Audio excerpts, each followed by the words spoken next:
अस्सलामुअलैकुम नाज़रीन, प्रोग्राम खबर ये है और मैं हूं आपके साथ समीना पाशा। मेरे साथ लाहौर स्टूडियोज़ में मौजूद हैं सईद काजी साहब और कुछ ही देर में हमें इस्लामाबाद स्टूडियो में रऊफ क्लास्टर साहब भी ज्वाइन करेंगे। नाज़रीन, आज की खबर ये है कि सियासत के मैदान में कुछ हलचल सी मची है और इसकी वजह है कराची की बढ़ती हुई टारगेट किलिंग और उस पर फिर कराची की सबसे बड़ी सियासी ताकत MKM के रहनुमा और कायद अल्ताफ हुसैन का ये मुतालबा कि कराची को फौज के हवाले किया जाए।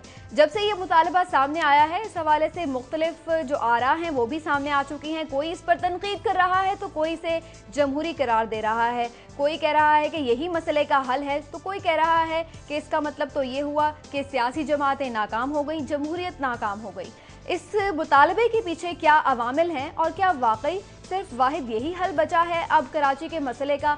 इस पर आज हम खास तौर पर बात करेंगे कि तनकीद अपनी जगह, लेकिन क्या अगर सियासी जमातों ने ये मसला हल करना होता तो अब तक करना लेती।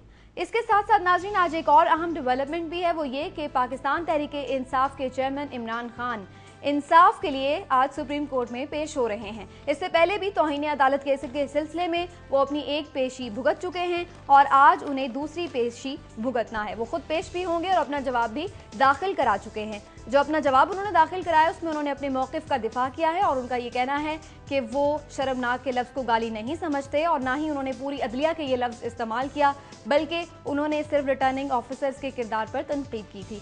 तो अब इस केस का क्या बनेगा? क्या अदलिया के लिए उनका ये जवाब काफ़ी है और इससे उनकी खुलासी हो जाएगी या फिर कुछ और भुगतना पड़ेगा? इस पर भी आज हम नज़र डालेंगे। बात का आगाज़ करेंगे, लेकिन काजी साहब पहले मैं चाहूँगी कि आप अपनी स्टोरीज़ के बारे में बता दें नाजरीन को, और इसी दौरान मैं नाजरीन को ये भी बता दूँ कि रऊफ क्लास्टर साहब ने भी हमें ज्वाइन कर लिया है, तो उनसे भी हम उनकी स्टोरीज़ के बारे में जानेंगे। जी काजी साहब। समीना, एक तो सीरिया पर जो प्यूनिटिव स्ट्राइक्स हैं लिमिटेड, उसका आगाज़ होने वाला है या ये लग रहा है कि ये फैसला उन्होंने कर लिया है। अब इसलिए मैंने इसको शामिल किया कि अब इराक़ ठीक कर दिया हमने बड़ी मेहनत से, अफ़गानिस्तान को भी ठीक कर दिया, अब ये सीरिया जाने वाले हैं। तो ये क्या है? और इस पे जो एक और ख़बर जो अभी तक किसी इंटरनेशनल एजेंसी ने नहीं भेजी मगर ट्विटर पे चल रही है और ऐसी जो है वेबसाइट जिस पे आ रही है कि क्या जवाब होगा पुतिन का या रशिया का, इस पे भी बात करेंगे। और फिर ये क्या पॉलिसी है और इसके क्या इसके नताइज निकलते रहे, इस पे बात होगी। और साथ साथ मैं बात करूँगा एक जो सज़ाए मौत का इशू आया था और हमारी कायमा कमेटी को, सेनेट की कायमा कमेटी को गालबन बताया था, बल्कि यकीनन बताया गया था हमारी फॉरेन ऑफिस के स्पोक्स पर्सन की तरफ से कि जी अगर हमने ये पाबंदी, ये जो मॉरेटोरियम दिया हुआ है हमने, अगर सज़ाए मौत का इजरा दोबारा से हमने कर दिया तो हमारे ट्रेड जो टाइज़ हैं विद यूरोप वो मुतासर होंगे। मगर आज जो यूरोपियन यूनियन के एम्बेसडर हैं उन्होंने इसकी तरदीद कर दी है। इस पर थोड़ा सा बात करेंगे कि क्यों हमारी हुकूमत रिलक्टेंट है और क्यों ये सज़ाए मौत नहीं, उस पर जो उनका मौक़िफ़ है उसमें हमें रिलक्टेंस नज़र आ रही है, क्यों है? सही। क्लास्टर साहब ने भी हमें ज्वाइन कर लिया है तो उनको भी हम वेलकम कहेंगे क्लास्टर साहब, और ये भी जानना चाहेंगे तो आपके आज की क्या अहम स्टोरीज हैं? क्लास्टर साहब को गालिबन हमारी आवाज़ नहीं पहुंच पा रही, कोशिश करेंगे कि उनको हमारी आवाज़ पहुंच जाए ताकि फिर हम बाकायदा उनसे बातचीत शुरू कर सकें। लेकिन क्लास्टर साहब, मेन स्टोरीज पर मैं चाहूँगी कि आपसे बात शुरू करूँ। क्या कराची के मसले का हल आपको यही नज़र आता है कि फ़ौज के हवाले कर दिया जाए? कराची के मसले का हल ढूंढने के लिए तो खासे माहिरीन तलब करने पड़ेंगे हमें, और फ़ौज जो है वो क्या हल होती है, और जो एक अर्बन वारफेयर है, क्या हम इसको बैरूत बना देना चाहते हैं या क्या कर देना चाहते हैं।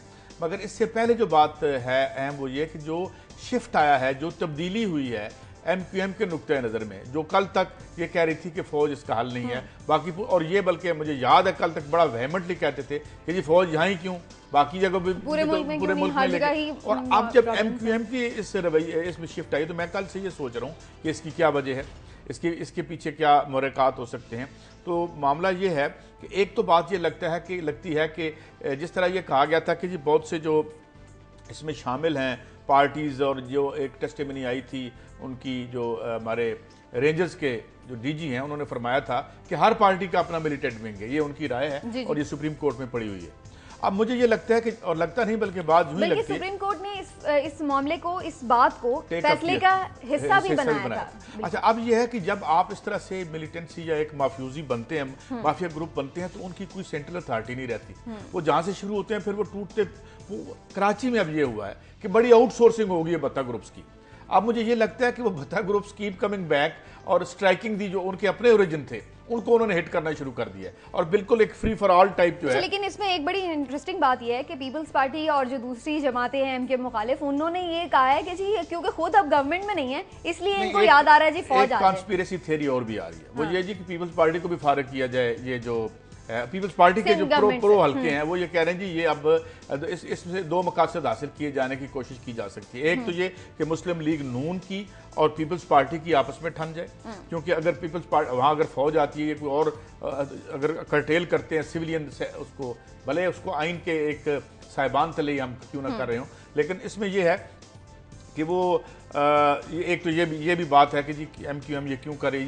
ये जो इस नुक्ते नज़र के इंतहाई मुखालिफ लोग हैं वो ये कह रहे हैं कि इस तरीके से एक तरफ तो ये होगा कि पीपल्स पार्टी को ज़रा बाहर किया जाए, 5 साल हो गए हैं, बहुत ज़्यादा हो गया टाइम इनका, और दूसरा यानी जो डीप स्टेट है वो ये करना चाहती है, ये कॉन्स्पिरेसी पीपल्स पार्टी के वज़रा की जानिब से। लेकिन बात यह है कि मुझे लगता है ये बात इतनी सादा नहीं है। अच्छा। ये शायद यकियाज फैक्टर्स हो, लेकिन असल बात ये है। चलिए क्लासेस साहब से भी हमारा राब्ता हो गया, उनका भी मैं चाहूंगी कि मौक़िफ़ सामने आ जाए। क्लासेस साहब माजरत चाहते हैं, आप तक आवाज़ नहीं पहुंच पा रही थी, लेकिन आपको आगाह कर दूं कि हम कराची के इशू के हवाले से खासतौर पर बात कर रहे हैं कि जो फौज बुलाने का मुतालबा कर दिया गया MQM की जानिब से, मुख्तलिफ ओपिनियंस भी इस पर आ चुकी हैं और काजी साहब भी अपनी ओपिनियन दे रहे हैं। मैं आपसे ये जानना चाह रही थी कि जब सुप्रीम कोर्ट खुद अपने फैसले में ये कह चुकी है कि मुख्तलिफ सियासी जमातें जो कि कराची में बहुत ही स्ट्रॉन्ग स्टेक होल्डर हैं वो खुद बदअमनी में मुलविस हैं किसी ना किसी तरीके से, तो फिर वाहिद इसका वाकई हल ये तो नहीं है कि फौज ही को बुलाया जाए जो कि एक न्यूट्रल बॉडी की तरह सबके खिलाफ कार्रवाई करे? ये बड़ा मुश्किल ये फैसला है, मरला है मेरा ख्याल है। पर्टिकुलर नवाज़ लीग के लिए ये कोई तजर्बा कोई इतना अच्छा नहीं रहा माजी में कि वो ये मुख्तलिफ इदारे हों या मुल्क हों और उसके लिए फ़ौज को इस्तेमाल करते रहूँ, और उन पर तनकीद भी होती रही है नवाज़ लीग पे कि ये वापडा चलाना हो, इन्होंने एजुकेशन सिस्टम चलाना है तो हर वक्त फ़ौज को लेके आते, जिससे फ़ौज का जो आपका अमल दखल है वो बढ़ जाता है, पाकिस्तान के पोलिटिकल आपके अफेयर्स में भी बढ़ जाता है, आपके मसाइल में भी बढ़ जाते हैं, और फ़ौज एक स्टेज पर आकर समझते हैं कि अगर आपने नाहल पॉलिटिकल हुक्मरानों के तमाम गंद को आपने साफ़ करना है और इन्हीं के कहने पे चीज़ें करनी है, तो बेहतर नहीं है कि आप खुद कर लें, क्योंकि पाकिस्तानी आर्मी में एक तरह का कंसेप्ट रही है, फिर हमारे लोग भी समझने लग जाते हैं कि फ़ौज जो है वो एक तरह का बेहतर ऑप्शन है गवर्नेंस के लिए। इसलिए भी मेरा ख्याल है सियासतदान जो हैं वो ज़रा खौफजदा हैं। नवाज़ लीग मेरा ख्याल ये ऑप्शन कभी भी इस्तेमाल नहीं करेगी, पर्टिकुलर जब वहाँ पे पीपल्स पार्टी की हुकूमत है, जब तक पीपल्स पार्टी खुद नहीं रिक्वेस्ट करेगी उनसे कि आप आर्मी को भेजें और यहाँ पे उनको आना चाहिए। इसलिए मैं नहीं समझता कि इतनी जल्दी फ़ौज कोई कराची में बुलाई जा सकेगी। अगर इसको ये करना चाहता है, जैसे हम पहले भी ये बात करते रहते हैं, अगर ये करना चाहते तो ये कराची के हद तक किया जा सकता, सिविलियन एजेंसीज के जरिए किया जा सकता, पुलिस के जरिए किया जा सकता, कोऑर्डिनेटेड एफर्ट्स हो सकती है, लेकिन कौन करे वहाँ पे? बात वो ये क्लासेस साहब के जब अगर ये सब तरीकों से करना ही होता तो इतने सालों से अगर वहाँ पे सिविलियन गवर्नमेंट है तो क्यों नहीं हो सका? अच्छा क्लासेस साहब, हमें एक ब्रेक पर भी जाना है, लेकिन जाहिर है कि एक इंपॉर्टेंट डिस्कशन, इस पर भी हम कंटिन्यू रखेंगे अपनी बातचीत, लेकिन मैं चाह रही थी कि जो आपकी आज की एक्सक्लूसिव स्टोरीज हैं वो आप जरूर थोड़ा सा टीज कर दें हमें, क्या आप क्या बताने जा रहे हैं प्रोग्राम में? आज इस्लामाबाद में आज खासा ये बिजी डे है मेरा ख्याल है। इस्लामाबाद में ये कभी कभार इस तरह का आपको लगता है कि बहुत ज़्यादा खबरें आई यहाँ पे, तो बाद समझ आपको नहीं आती कि कौन सी आप इसको टेकअप करेंगे, कौन सी छोड़ेंगे। जो बड़ी खबर है, आपको याद होगा हमने ये अपने प्रोग्राम खबर है ये हम एक स्टोरी ब्रेक की थी कि आफिया सदीकी को वापस लाने के लिए अमेरिकन जो हैं वो राज़ी हो चुके हैं। तो उस पर जो डेवलपमेंट्स हो रही हैं, जो हमारी स्टोरी ब्रेक की हुई है इस पर, ये दुनिया TV पे की थी। आज कबीना में अमेरिका के साथ मुआहदे करने के लिए, प्रिजनर एक्सचेंज एग्रीमेंट्स करने के लिए पेश हो रहे हैं। उन मुआहदों पे बात करेंगे कि पाकिस्तान को उससे क्या फ़ायदा नुकसान हो सकता है, एक तो ये है। और दूसरी इंपॉर्टेंट चीज़ ये है कि एक एक्सक्लूसिव ये स्टोरी आपके साथ शेयर करेंगे कि भारत में एक उनके अफसर ने एक बयान दिया था कि भारत में जितने भी अटैक्स किए गए थे, पार्लियामेंट पे थे या मुंबई अटैक्स हुए थे, तो भारतीय एजेंसियों ने खुद करवाए थे ताकि वहाँ के कवानीन को मजीद एंडोर्स की उनको पक्का किया जा सके। तो अब पाकिस्तान के हाई कमिश्नर ने, जो सलमान बशीर साहब हैं, एक रिपोर्ट भेजी है उन्होंने वजारत खारजा को, और आपको हम बताएंगे कि उस रिपोर्ट में क्या सनसनीखेज इंकशाफात किए गए हैं और पाकिस्तान का जो हाई कमीशन है भारत में वो क्या महसूस करता है कि जो इल्ज़ामात लगाए गए थे कि भारतीय हुकूमत में, उनमें कितनी सच्चाई है और ये किस वजह से भारतीय हुकूमत को लगे। तो अंदरूनी कहानी आपको बताएंगे। और तीसरी एक नई किताब आई है यहाँ पे, और उसमें बड़े सनसनीखेज इंकशाफात किए गए रेमंड डेविस के हवाले से कि रेमंड डेविस को कैसे पाकिस्तान इंटेलिजेंस एजेंसियों ने CIA के कहने पे उसको तौर पर बहुत ही आम स्टोरीज हैं। क्लासेस साहब इन पर हम जरूर आएंगे, हमें फौरी तौर पर एक ब्रेक पर जाना है, हमारे साथ रहिए नाज़रीन।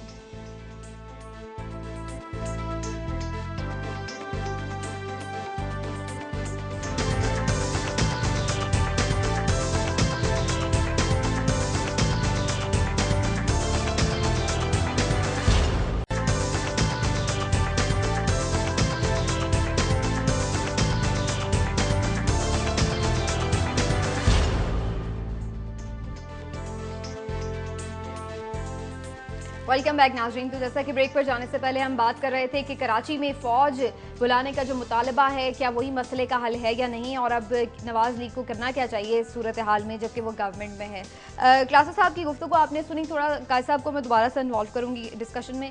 कायद साहब, अब जिस तरह के आप जिक्र कर रहे थे कि इसमें बहुत सारे जो मसाइल हैं वो और भी चीज़ें हैं देखने, तो इसका मतलब है आपको फिर ये वाकई कोई साजिश नज़र आ रही, जो पीपल्स पार्टी का मौक़िफ़ है वो आपको दुरुस्त दिखाई देता है? नहीं, मैं कोई इसमें कोई कॉन्स्पिरेसी थ्योरी पे नहीं जा रहा। अच्छा। एक कराची है जो बिल्कुल बर्बादी के दाने पे है और हमने पहुंचा दिया उससे। खैर से हमने जो पहले ये इसका आगाज जैसे मैंने कल किया कि कराची के मैंडेट और सिंध के मैंडेट को चीरने के लिए ज़ियाउल हक ने जो इकदाम किए वहाँ से शुरू कर लें।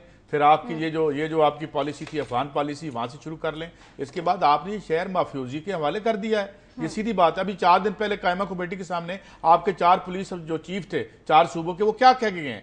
बेसिकली अगर उनका इंतहाई सलीस तर्जमा करें ना, हम उर्दू में तर्जमा करें तो वो कहते हैं जी हमें माफ कर दें, हम कुछ नहीं कर सकते, ये हमारे बस से बाहर है और ये फैक्टर्स हैं, इनको आप ठीक कर लें। अब ये जो इस पाकिस्तान के जो मालकान है ना, जो असल मालकान आपको मुस्तकिल अपने आप को मुस्तकिल समझते हैं, पता नहीं वो कब आंख खोलेंगे, वो कब देखेंगे। लेकिन ये मुतालबा है तो आईनी है ना, देखिए आईन इजाजत देता है। आईनी सारे मुतालबे आईनी नहीं होते, मुतालबे वो पूरे नहीं हो जाते। ज़ियाउल हक जिस दिन आया था वो आईन से पूछ के आया था, वो कहता था आईन तो एक चीथड़ा है। This is the world that he said. सियासतदानों के बारे में जो उन्होंने कहा था वो मैं अभी बयान नहीं करना चाहता। तो अब बात यह है कि हमने इसको इतना और आए दिन खराब करते चले जा रहे हैं, मजीद खराब करते चले जा रहे हैं। और बात सिर्फ एक है, बेनिफिशरी बहुत माल है, 72-70% इकॉनमी वहां पे है, भत्ते के जरिए माल निकाला जा रहा है, वजारतों के जरिए माल वहां से निकाला गया, और इसके अलावा कुछ नहीं है। असल में प्रॉब्लम यह है, क्लासा साहब मेरे साथ इत्तेफाक करेंगे कि हम यहां पैदा तो यहां हुए, मगर हमने ये समझ रखा है कि यहां दिहाड़ी लगाने के लिए सबसे अच्छा मुल्क पाकिस्तान है, पैसे बाहर रखो, यहां से कमाओ और चले जाओ। यही अब वहां के जो बिजनेसमैन है, इवन उन्होंने अपने बच्चे जो हैं वो शिफ्ट कर दिए हैं। अगले दिन दुनिया ने बड़ी अच्छी स्टोरी दी कि किस तरह जो बासरबत लोग हैं उन्होंने गाड़ियां बनवानी शुरू कर दी जो हैं वो बुलेट प्रूफ।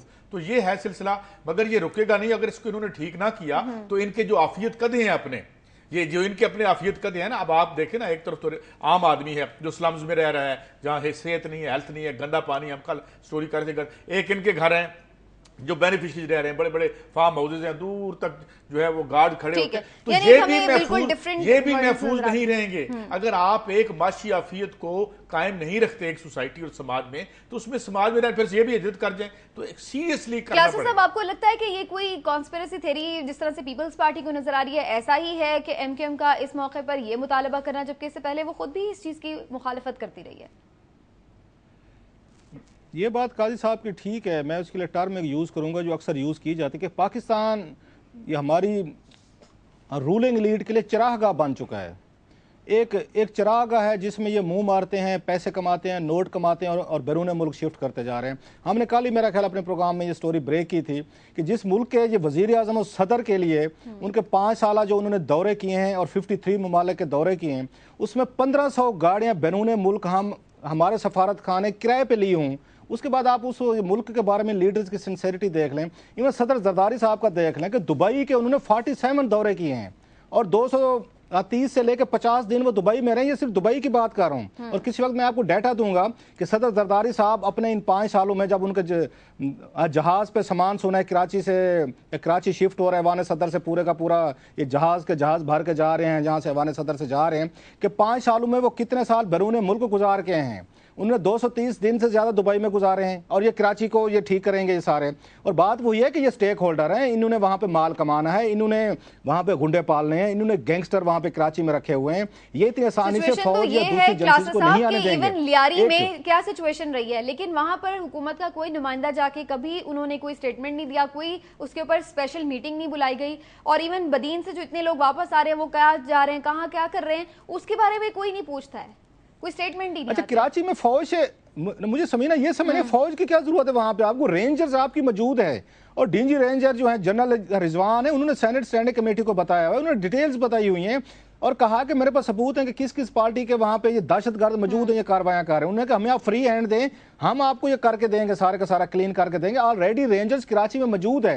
अब आपको एक प्रॉपर फौज और रेंजर जो है, मुझे नहीं लगता कोई बहुत बड़ा फर्क होता है दोनों में। एक पैरामिलिट्री हमारे ये ट्रूप्स हैं, एक बाकायदा रेगुलर ट्रूप्स हैं, उनमें कोई 19-20 का फर्क होगा। जंग के दिनों में रेंजर्स भी आपके बॉर्डर पे चले जाते होते हैं, उन्हीं को थोड़ा सा इक्विप कर दें, उनको ज्यादा थोड़ी सी अथॉरिटी दे दें। एक तो ये मैं आपको याद दिलाना चाहता हूं कि जब इंडियन पार्लियामेंट ने कहा अपनी फौज से कि ये जो रेड जोन है आके इसको ठीक कर दें, तो उन्होंने कानों को हाथ लगा लिया। अब बात यह है कि फौज का एक पर्दा है, एक हमारा देखिए इंस्टीट्यूशन, फौज का कोई हम पॉलिटिकल रोल तो नहीं देखते ना, उसकी सपोर्ट करते हैं, उसमें जो गलत करते रहे उसको गलत कहते हैं, जो जर्नैल जो है जिन्होंने जो भी ताले आजमाई की, मगर आपके पास एक इंस्टीट्यूशन है, उसको आप अंदर ले जाएं और जाके उसके अर्बन वारफेयर में डाल दें। न्यूयॉर्क टाइम्स में छपी हुई एक रिपोर्ट है, आप देख लीजिएगा कि किस ग्रुप के कितने मिलिटेंट्स हैं वहां पे, हजारों में है। रिजर्व का भी जिक्र था उसमें और जो एक्टिव है उनका भी जिक्र था, और ये हजारों में थे। अब बात यह है कि अगर आप जो ये पैसे की ट्रेल है, ये जो नीचे से पैसा भत्ते की सूरत में ऊपर जाता है, 4 बंदों को पकड़ के आप लटका दें, सजा दे दें, उनको एग्जाम्पलरी पनिशमेंट दे दें, और उसके बाद उनको डिसमेंटल कर दें, उनके जो है तो खत्म हो जाएगा, तो खत्म हो जाएगा। अब बात यह है कि जब आपके पुलिस चीफ्स कहते हैं कि जी हम बंदा पकड़ते हैं, ऊपर से फोन आ जाता है, तो it means all are beneficiaries, so they won't do anything. समझ नहीं आती, मुझे समझ नहीं आती, ऊपर से टेलीफोन आते हैं और वाकई आते हैं। एक जो वहां पे सो कॉल्ड आईजी बैठा हुआ है, बड़े अपने आप को दबंग किस्म के जहर करते हैं, वहां पे डीपीओ बैठे हुए हैं, वहां पे बड़े बड़े इन्होंने सीएसएस की हुई है, और बड़ा इनका तकब्बुर कभी देखें, वर्दी पे गरूर देखें। उनकी इतनी औकात है कि एक एमएनए एक एमपी उनको फोन करते हैं और वो छोड़ देते हैं। ये इंटेग्रिटी हमारी हालत हमारी ये है नहीं, हालात ये है। और बड़े बड़े मतलब सीएसएस किया है, बड़े इम्तिहानात पास किए हैं, बड़ा अपने आप को पाकिस्तान की करीम क्लास समझते हैं। औकात ये है कि एक एमपी एक एमएनए फोन करते हैं, फलां बंदे छोड़ो, और ये उनके घर जाके पेश करके आते हैं। कुछ जरा इस पे भी थोड़ी सी बात होने। और जिन पुलिस चीफ्स की आप बात कर रहे थे, तो ठीक कर रहे थे कि 4 पुलिस चीफ्स वहां बैठे हुए वजारत दाखिला की कमेटी मीटिंग में रो रहे हैं, आंसू बहा रहे हैं। मुझे ना वो उस्ताद यूसुफ हसन का फिर एक शेर याद आ गया कि आंधी में भी ना जिनका शजरे अना गिरे, बाबे हवस खुला तो वो टुकड़ों पे जा गिरे। तो ये मामला आप वो कह रहे हैं ना, एक तरफ अना है, एक तरफ ये औकात है। चलिए, इतना अच्छा शेर पढ़ा है कराची में, जी क्लास, और कराची में लास्टली कराची में पुलिस ने ठीक करके दिया हुआ है। शुएब सटल के दौर में उन्होंने इसको डिलीवर करके दिया हुआ है। आपने क्या काम किया है कि आपने जितने पुलिस स्टाफ किया, और आपके एसएचओ लेवल पे ये काम हो गया था, उन्होंने ठीक करके दे दिया था। आपने क्या किया जो ही, और इस बात में जो मैं एक चीज ऐड करना चाह रही थी जी, वो ये कि इवेंचुअली फिर फौज अगर आके एक दफा एक ऑपरेशन करके क्लीन अप कर भी जाती है सारी, इवेंचुअली तो फिर पुलिस को ही संभालना है। तो फिर आप पहले ही पुलिस को क्यों नहीं स्ट्रेंथन करते? अगर आपकी पुलिस नाअहल रहेगी या उसी तरह बेख्तियार रहेगी, तो फिर फौज आके करके चली जाएगी, फिर भी वही हाल हो जाएगा। आपको कराची में पुलिस ने डिलीवर करके दिया था। जनरल मुशर्रफ की हुकूमत आई, इन्होंने 32 के करीब टेररिस्ट जो थे उनको पैरोल पे रिहा किया, और कातिल थे जो बकायदा ये डेथ रो पे थे उनको रिहा किया और पेरोल पे रिहा कराया गया।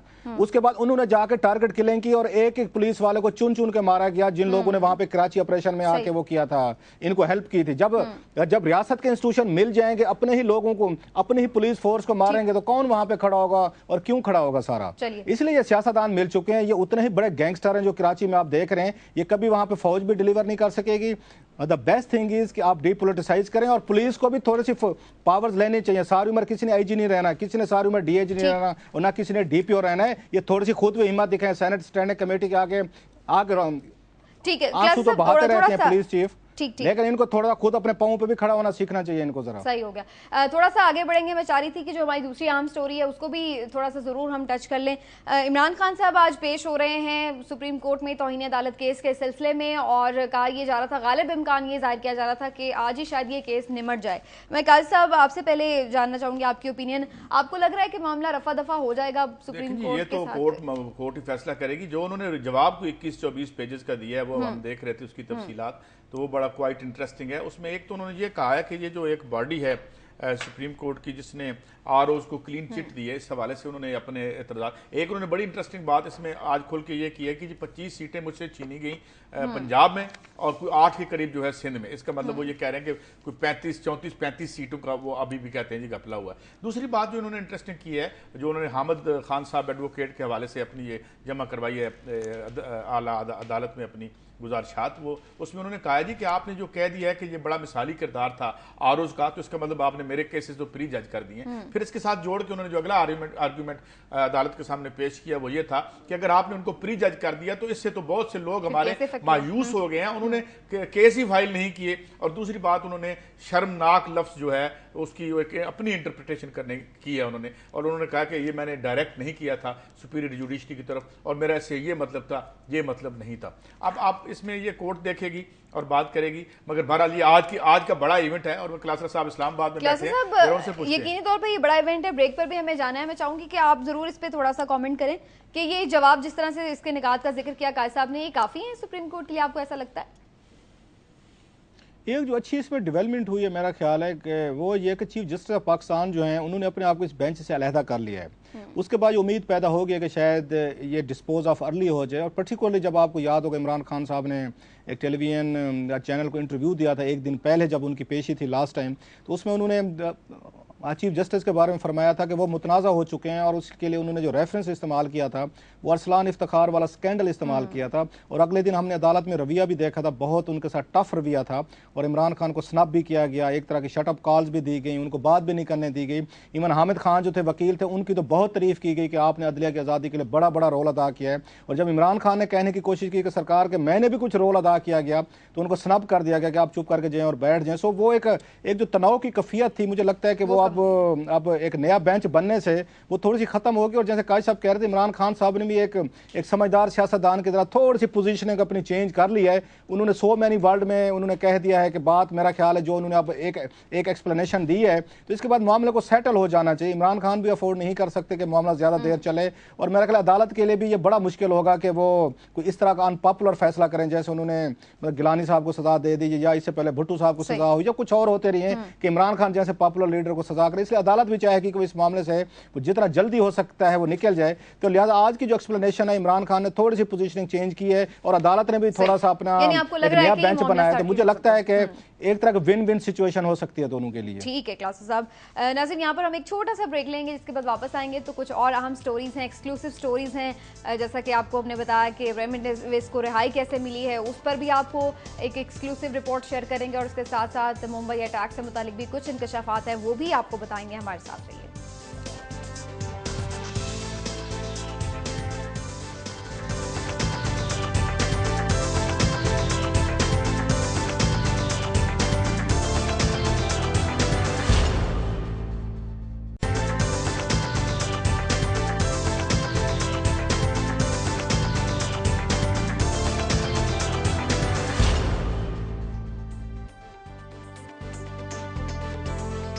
वेलकम बैक नाज़रीन। प्रोग्राम में आपको बताएं कि इस वक्त हम बहुत सी अहम स्टोरीज रखते हैं आपके लिए, जो कि हम शेयर करने जा रहे हैं आपके साथ। काजी साहब से मैं पहले बात करूं। काजी साहब, आपने आज जिक्र किया कि शाम की अब बारी है, ऐसा लग रहा है कि जिस तरीके से पहले अफगानिस्तान और इराक को ठीक किया गया, अब शाम को ठीक करना है। अब ये मुझे, इससे पहले कि मैं अपनी स्टोरी शुरू करूं, मुझे बड़ा इंटरेस्टिंग एक क्लासरा साहब को भी मैं सुनाना चाहूंगा कि एक जो रशियन वाइस प्रीमियर हैं, उन्होंने कहा, हमारे यहाँ एक होता था ना पंजाबी का मुहावरा, बंदर के हाथ में माचिस या बंदर के हाथ में उस्तरा, तो उन्होंने उसको ना जरा और डेवलप किया, नई डायमेंशन ऐड की है इस मुआहदे में। उनका कहना है कि अमेरिका या वेस्ट का जो नुक्ता है, जो रवैया आलम इस्लाम से, वो ऐसे जैसे बंदर के हाथ में ग्रेनेड हो।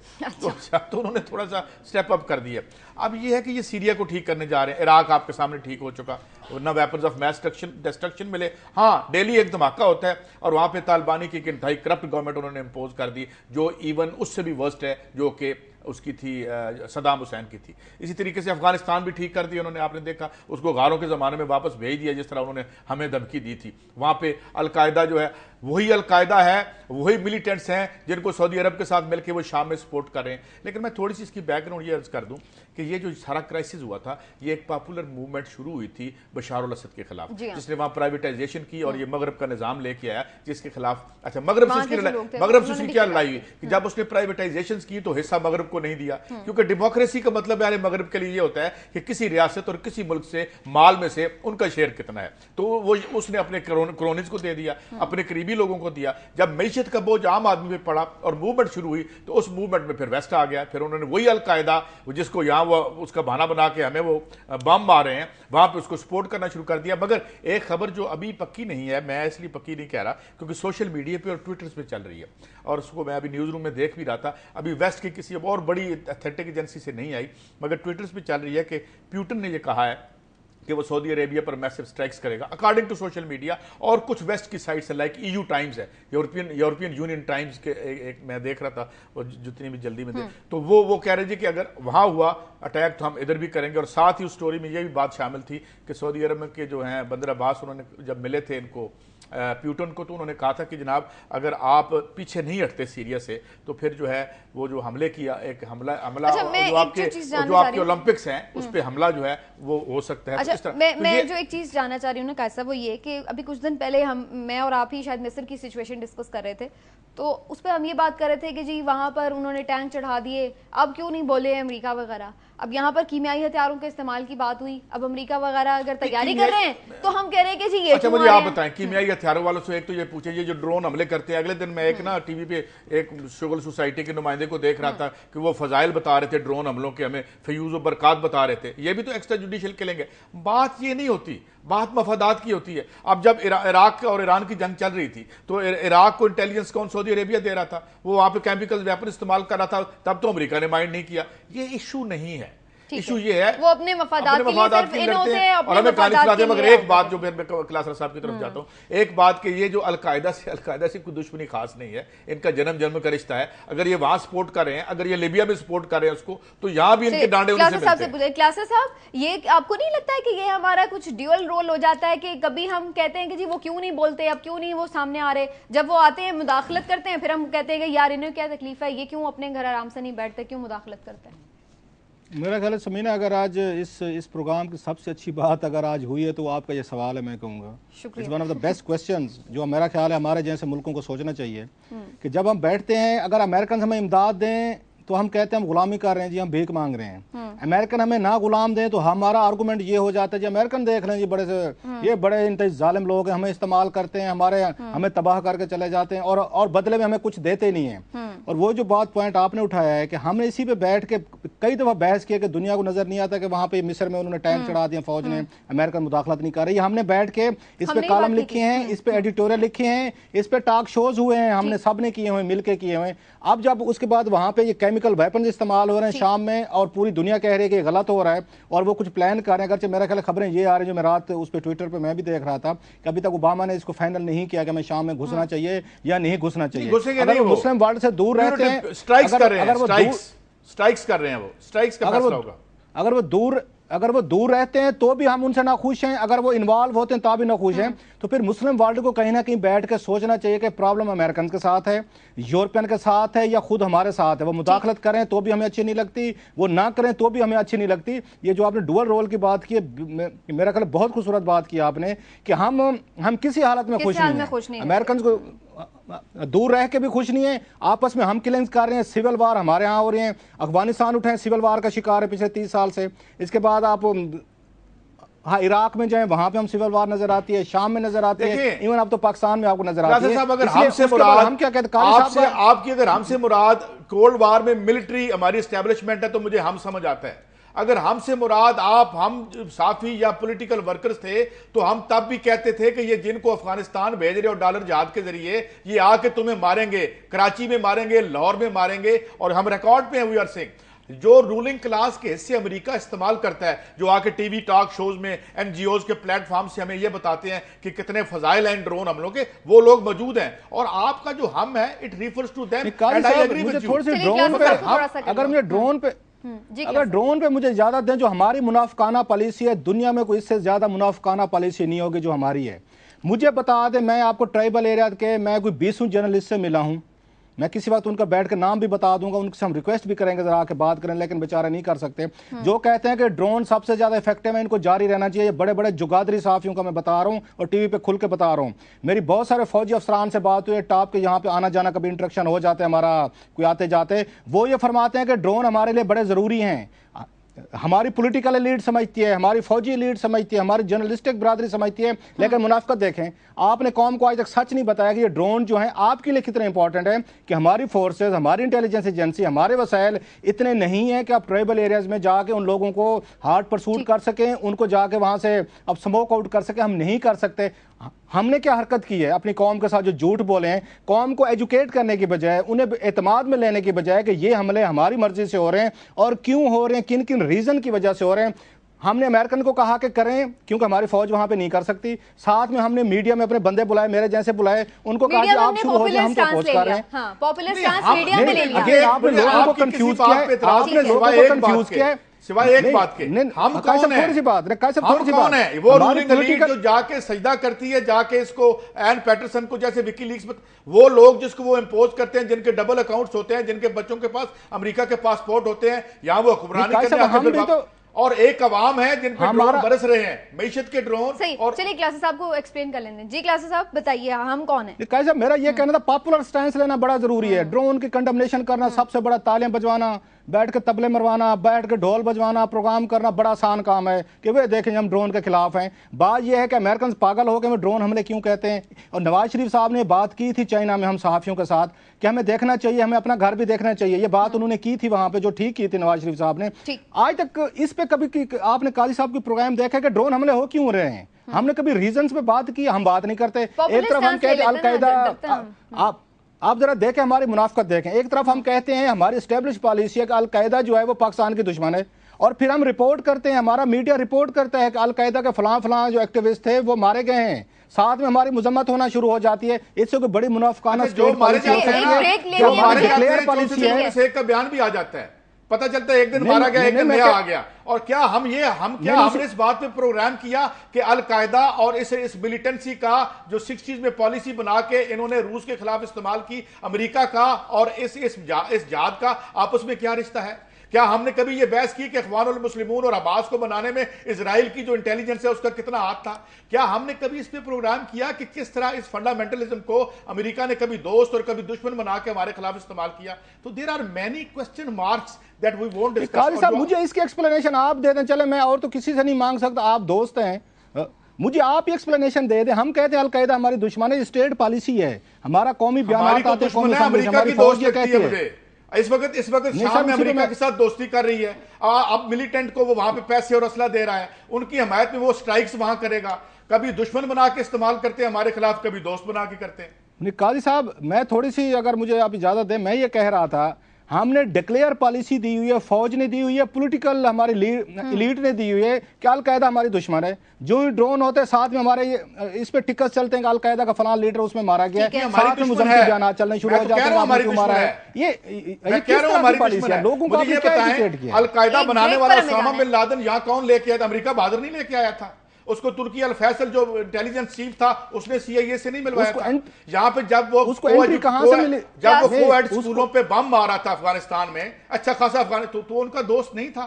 तो मैं ये कह रहा हूं जिनके जन्म के रिश्ते हैं आज भी हो सकते हैं। चलिए हमें एक ब्रेक लेनी है और मेरा ख्याल है इस मौके पे ब्रेक ही बनता है। एक छोटा सा नाज़रीन ब्रेक लेते हैं, इसके बाद वापस आएंगे तो कुछ दीगर आम स्टोरीज भी हैं वो भी आपसे शेयर करेंगे और कुछ एक्सक्लूसिव रिपोर्ट्स और इंकशाफात।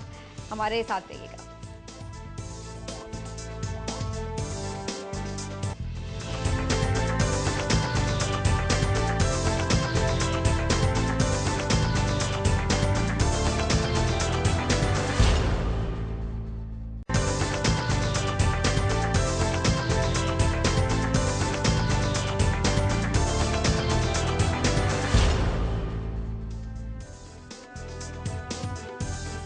वेलकम बैक नाज़रीन। क्लासेस साहब जैसा कि अमेरिका का जिक्र हो रहा था ब्रेक पर जाने से पहले, तो मेरी खास तौर पर जो सुई थी वो वही अटकी हुई थी कि रेमंड वेस्ट को रिहाई कैसे मिली। आपने जैसा कि जिक्र किया था प्रोग्राम के आगाज में, क्या इंकशाफात सामने आ रहे हैं इस बारे में? आज मैंने इस पे कॉलम भी लिखा है इसमें दुनिया अखबार में। कॉलम की हेडलाइन है कि उसकी जो मेरे सामने पड़ा, जनरल पाशा साहब अब आपका क्या ख्याल है? अच्छा। आपको याद होगा जनरल पाशा साहब ने ये एबटाबाद कमीशन के सामने उन्होंने पाकिस्तानी सहाफ़ियों पर इल्ज़ामात लगाए थे कि पाकिस्तानी सहाफ़ियों को जो अमेरिकन हैं वो शराब, औरत और पैसा दे के आराम से खरीद सकते हैं, जो चाहे उनसे काम है। अब एक नई बुक आई है जिस पे ये मैंने सारा कॉलम लिखा है, उसमें अंदरूनी कहानी बताई गई है। उस किताब का नाम है the way of the knife, और ये मार्क मजेटी हैं न्यूयॉर्क ये टाइम के बेस्ट सेलर उनके अवार्ड विनर उनके जर्नलिस्ट हैं, उन्होंने अंदर की कहानी सारी लिखी है कि ये रेमंड डेविस को कैसे रिलीज़ किया गया था और कौन कौन लोग इसमें शामिल थे। तो जनरल पाशा के किरदार पे बड़ी खसूसी रोशनी डाली गई है।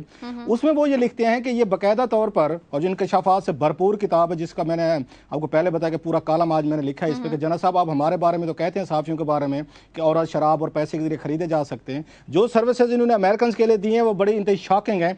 वो ये कहते हैं कि इनको बुलाया गया था कि जब जो ही रेमंड डेविस पकड़ा गया और जो कि अमेरिकन जासूस था और उसको डिप्लोमेटिक वीज़े पे भेजा गया था, और वो सिर्फ अकेला नहीं था, उसके साथ और भी बहुत सारे लोग थे जो यहाँ पे आए थे, और खसूसन जो हाफिज सईद साहब की जमात है, जमातुल दावा वगैरह, और इससे रिलेटेड जो उनका अस्करी कोई उसको विंग्स के इल्ज़ामात लगते हैं उसको मॉनिटर करना था। वो ये कहते हैं कि जो ही ये मसला खड़ा हुआ बाकायदा जनरल पाशा को समन किया गया था। आइए, इनको CIA ने समन किया था वहाँ पे, अमेरिकन आप तशरीफ़ ले आए, और इनकी वहाँ पे CIA के चीफ से मुलाकात हुई थी और CIA चीफ ने इनको कहा था कि हजूर अपने मुल्क वापस जाएं, हमें रेमंड डेविस हमें डिलीवर करके दें। और वो जब वहाँ से वादा करके आए कि हम आपको डिलीवर करेंगे, और ये जहन में रखें उस वक्त बहुत बड़ी कैंपेन भी चलवा रहे थे हम यहाँ पे कि रेमंड डेविस ये गद्दार है, और उस वक्त जनरल पाशा की पोजीशन ये थी कि इसको किसी सूरत में वापस नहीं जाना चाहिए, और वहाँ पे ये उनके साथ बाकायदा तय करके आए थे कि हम आपको डिलीवर करेंगे। ये वापस है जनरल पाशा साहब, इनके अमेरिकन एम्बेसडर जो मेंटर यहाँ पे मंटर थे उनसे मुलाकात हुई, और मंटर को इन्होंने बाकायदा बैठ के प्लान बना के दिया कि हम रेमंड डेविस को यहाँ से कैसे निकालेंगे। ये आइडिया जो था कि कसास और दिया देनी है, ये आइडिया भी जनरल पाशा साहब का था। इन्होंने उसको CIA को कहा था कि 20 करोड़ रुपए आप दें और मैं आपकी इनके साथ सुलह करवा के दूंगा। उन्होंने इस पे एग्रीमेंट किया कि हम 20 करोड़ रुपए हम दैयत कसास में देंगे। उसके बाद इन जनरल पाशा साहब ने अपने अफसरों को कहा लाहौर में जाएं, उस पूरी फैमिली को आप उनको राजी करें। उन्होंने राजी किया। इसके बाद बाकायदा यह तय किया गया कि जो ही उनको रेमंड डेविस को अदालत में सिविल कोर्ट में सेशन जज के सामने पेश किया जाएगा तो एक एक करके वहां पे लोग आएंगे। वो 18 के करीब लोग थे रिश्तेदार, उनको 20 करोड़ रुपए की अदायगी हमारी ही एजेंसी के जरिए कराई गई थी, और उन्होंने एक एक ने खड़े होकर अदालत में रेमंड डेविस के मुंह पे उसको माफ किया। इंटरेस्टिंग जो शॉकिंग मेरा ख्याल है इसमें इंकशाफ है कि जनरल पाशा साहब लाहौर की उस अदालत में वहाँ पे मौजूद थे और कुर्सी पे बैठे हुए थे जो रेमंड डेविस की प्रोसीडिंग को सुन रही थी। और इसमें ये बुक में लिखा हुआ है कि जनरल पाशा साहब ये वहीं से बैठ के अपने मोबाइल फ़ोन से अमेरिकन एम्बेसडर मंटर को वहाँ से मैसेजेस कर रहे थे और पूरी प्रोसीडिंग की कार्रवाई बता रहे थे कि अब क्या हुआ, अब क्या हुआ, और अब कितनी देर में ये रिहा होने वाले हैं, स्टेटमेंट मुकम्मल हो गए। सो पाकिस्तानी जो प्राइम एजेंसी है हमारी ASI, इसके जो चीफ थे उस वक्त के जनरल पाशा साहब, अकॉर्डिंग टू दिस बुक वो अदालत में मौजूद थे। अपने मोबाइल फ़ोन से वो अमेरिकन या सफ़ीर को, मंटर को वहाँ से टेक्स्ट मैसेज पे पूरी की पूरी प्रोसीडिंग बता रहे थे। और जब वहाँ पे रेमंड डेविस को रिलीज़ करके उन्होंने जहाज़ में बिठा दिया तो उसके बाद भी उन्होंने टेक्स्ट मैसेज किया जनरल पाशा साहब ने कि सर काम हो गया, आपका मिशन जो था वो पूरा हो गया, ये बंदा आपका। मेरा एक सवाल आपसे, ये जो किताब आप कोट कर रहे हैं मैं अभी नहीं देख पाया, मगर मेरा एक सवाल ये है, एक छोटा सा मुल्क है दुनिया का, एक्वाडोर उसका नाम है, और उसकी लंदन की एम्बेसी में असांज जो है जूलियन असांज बैठा हुआ है और उसके पास कोई न्यूक्लियर स्क्रैप नहीं है, वो कोई न्यूक्लियर पावर नहीं है। हमने इतने ये हथियार बना रखे हैं, इसके बाद वो तलब कर लेते हैं हमें। I really wonder and can't understand this. निकाय साहब, ये तलब करना ये कोई इतनी बड़ी बात नहीं है। मतलब है कि हम आपको जैसे पहले का जिस मुल्क पर $70 अरब का कर्जा हो, $12 अरब अभी आपकी स्टोरी थी, मेरी स्टोरी नहीं थी जो आप हमें बता रहे थे कल, मेरा ख्याल है परसों बता रहे थे कि इसाक डार साहब जो तैरे लहूती की कहानियां सुनाते थे हमें, वो $12 अरब मजीद लेके आ रहे कि हमने कर्जा उतारा। उसके बाद कौन सी आपकी मतलब है आपकी सॉवरेनिटी रह जाती है, खुद मुख्तारी के नारे रह जाते हैं, बस एक रोमांस है हमारा खुद मुख्तारी के साथ। आप $70 अरब कर्जा लेके, आप $70 अरब कर्जा लेके, और मुल्क के हुक्मरान जैसे मैं बार बार रिपीट कर रहा हूँ, लोगों को रजिस्टर्ड हो, वो बैरून मुल्क दौरों पे जाते हैं और 1500 गाड़ियां उनके लिए हायर की जाती हैं, अब फिर भी कहते हैं कि यहाँ पे खुद मुख्तारी होनी चाहिए। अमेरिका ने बात की है तो इसमें एक बड़ी इंटरेस्टिंग चीज है, जैसे हम रेमंड डेविस को तो वहाँ आराम से भेज दिया हमारे जनरल पाशा साहब ने, लेकिन वहां पर कोई ऐसा मौजूद नहीं है जो आफिया सिद्दीकी को यहाँ पर इतने आराम से भेज देता। उसके लिए तो बड़ा एक कैंपेन करनी पड़ी, बड़ी कोशिश हुई है। अब आपने ही ब्रेक किया था कि आफिया सिद्दीकी को रिहाई पाने के लिए एक मुआहदा हो रहा है, कुछ हो रहा है, वो क्या हो रहा है? आज कैबिनेट का इजलास हो रहा है और जैसे ये समीना ने बताया, हमने पिछले महीने जुलाई में स्टोरी ब्रेक की थी कि अमेरिकन ने विलिंगनेस का इजहार किया है कि अगर आप हमारे साथ प्रिजनर एक्सचेंज का मुआहदा करें तो हम आफिया सदीकी को पाकिस्तान वापस भेजने पे तैयार हैं। उसके बाद चौधरी निसार अली खान साहब ने एक अच्छा इनिशिएटिव लिया था, टास्क फोर्स बनाई थी जिसको कहा गया था कि रिकमेंडेशन दें। उसको समरी की शक्ल में, जो मेरी इतलात है 18 के करीब इन्होंने रिकमेंडेशन दिए हैं, जिनको समरी की शक्ल में आज काबीना के सामने पेश किया जा रहा है कि आप इसकी अप्रूवल दें ताकि अमेरिकन से प्रॉपर तरीके से एक मुआहदा किया जाए, आफिया सदीकी को वापस लिया जाए। सो आज काबीना में ये बाकायदा तौर पर उस समरी को मंजूर किया जाएगा या रिजेक्ट किया जाएगा। वजारत दाखिला ने सपोर्ट किया इसको कि मुआहदा कर लिया जाए और उसके बाद ये वजारत कानून ने की है, इवन फॉरेन ऑफिस ने की है। मेरा ख्याल है कोई इसमें कोई है नहीं होना चाहिए। अमेरिकन की एक जेन्युइन बात थी कि बगैर किसी मुआहदे को हम आपको उनके हवाले नहीं कर सकते, इसलिए कुछ ना कुछ लीगल कवानीन जो हैं हमें फॉलो करने पड़ते हैं। हमने अगर फॉलो नहीं किया अगर तो इसमें अमेरिकन का कोई कसूर नहीं है। अगर हमारे DGIS जो हैं वो अदालत में बैठ के वहां से वो अगर टेक्सटिंग कर रहे थे और टेक्स्ट मैसेज भेज रहे थे मंटर साहब को, तो इसमें अमेरिकन का कसूर नहीं है। खत्म होने वाले क्लास साहब मैं चाह रही थी, ये तो फॉलो अप हो गया आफिया सिद्दीकी की रिहाई के मामले से जुड़ा, लेकिन मुंबई हवाले से भी आपने कुछ इंकशाफ करने थे, मैं चाह रही थी वो भी ब्रीफली आप बता दें, वक्त हमारे पास कम है। एक वहां पे जो हमारे हाई कमिश्नर साहब हैं सलमान बशीर साहब हैं इंडिया के, उन्होंने एक रिपोर्ट भेजी है फॉरेन ऑफिस को कि जो वहां पे आपको याद होगा बयान आया था वजारत दाखिला के, जो उनके एक अफसर साहब थे, उन्होंने बयान दिया था कि भारत जो है ये अपने मुल्क पे हमलों का जिम्मेदार है। इस पे जो हमारे वहाँ के हाई कमिश्नर साहब हैं उन्होंने रिपोर्ट भेजी है और जिसकी कापी हमारे पास मौजूद है।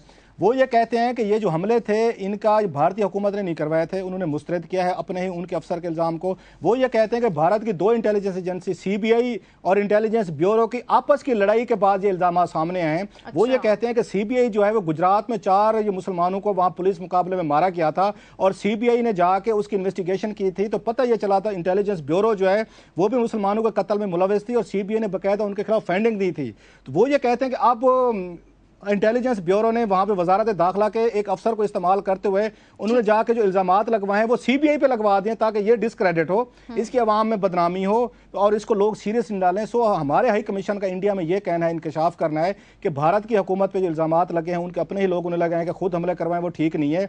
क्योंकि इनके आपस में एजेंसीज की लड़ाई है, एक एजेंसी दूसरे पे इल्जाम लगाती है कि वो मुसलमानों के कत्ल में इल्जाम थी, उन्होंने बदला लेने के लिए एक अपने ही अफसर से ये बयान दिलवा दिया कि ये जो CBI वाले हैं ये इन्वॉल्व थे। सही है, ठीक है। हमारी आपस की लड़ाई है वैसे बाय द वे क्लासरा साहब, अगर कभी गौर करेंगे तो वार ऑन टेरर भी हमारी आपस की लड़ाई है। ठीक है, चलिए बहुत शुक्रिया आपका क्लासरा साहब और काजी साहब, आप लोगों ने नाज़रीन शो देखा, अपना फीडबैक जरूर दीजिएगा। कल इंशाल्लाह आपसे फिर मुलाकात करेंगे। अल्लाह हाफ़िज़।